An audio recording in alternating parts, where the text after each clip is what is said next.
Hi ಎಲ್ರಿಗೂ ನಮಸ್ತೆ. ದುಗ್ಗೇಶ್ ಪೂಜಾರ್ ಅವರು ಬರೆದಿರುವಂತಹ ಮೊಸನದ ಮುತ್ತು. ಒಂದೊಂದು ಲೈನ್ಸ್ ಕೂಡ ತುಂಬ ಖುಷಿ ಅನಿಸುತ್ತೆ. ಜೀವನಕ್ಕೆ ಅಳವಡಿಸ್ಕೋಬೇಕಂತ ತುಂಬ ಅಂಶಗಳು ಒಳಗೊಂಡಿದ್ದಾವೆ. ಅದರಲ್ಲಿ ಏನಪ್ಪ ಅಂತಂದರೆ ಬೋಧಿ ವೃಕ್ಷದ ನೆರಳು ಎನ್ನುವಂಥದ್ದು ಫಸ್ಟ್ ಕಾನ್ಸೆಪ್ಟ್.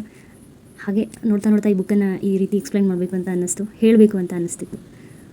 ಬೋಧಿ ವೃಕ್ಷದ ನೆರಳು, ಹಸಿದ ನೆಲಕ್ಕೆ ಬೆವರ ಬಸಿದು ಹಸಿರ ಮೂಡಿಸಿ ಹಸಿದು ನಿಂತವರು ನಾವು, ನೆಲದ ಮೊದಲ ಉಸಿರು ನಾವು, ಹೆತ್ತವಳ ಕೊರಳ ಕೊಯ್ದು ದೇವರಾದವರ ನೆಲದಲ್ಲಿ ಹೆತ್ತವಳಿಗಾಗಿ ಶಿವನ ಆತ್ಮಲಿಂಗ ಹೊತ್ತು ತಂದ ರಾವಣನ ಕುಡಿಗಳು ನಾವು, ಕರಗದ ಕಲ್ಲುಗಳಿಗೆ ಕರುಣೆಯ ಬೇಡಿ ಬದುಕು ಕಪ್ಪಾಗಿಸಿಕೊಂಡವರು, ಕಮರಿದ ಕನಸುಗಳ ಬುದ್ಧನ ಬೆಳಕಿನಲ್ಲಿ ಅರಳಿಸಲು ಹೊರಟ ಬೋಧಿ ವೃಕ್ಷದ ನೆರಳು ನಾವು, ಮಣ್ಣ ಮಗನ ಮಾಡಿ ಕಾವಲಿಟ್ಟವಳ ನಾಡಿನಲ್ಲಿ ಮುಟ್ಟು ತಡೆದು ಬದುಕು ಮುಡುಪಿಟ್ಟ ಗರ್ಭದಲ್ಲಿ ಮುದುಡಿ ಬಂದ ಈ ನೆಲದ ಮೊದಲ ತಾಯಿ ಮಕ್ಕಳು ನಾವು, ಒಡಲಾಗ್ನಿಯಲ್ಲಿ ಉಸುಕು ಹುಗ್ಗಿಯ ಮಾಡಿ ವಸಿಷ್ಠನಾವರಿಸಿದ ಸತಿ ಸಾಧ್ವಿ ಅರುಂಧತಿಯ ಮನೆ ಮಕ್ಕಳು ಈ ನೆಲದ ಚರಿತೆಗೆ ಮೊದಲಾದವರು ನಾವು, ನೆಲೆಯಿಲ್ಲದೆ ಬಂದವರಿಗೆ ಒಲವ ಸ ಕೊಟ್ಟು ಹೊರಗೆ ನಿಂತವರು,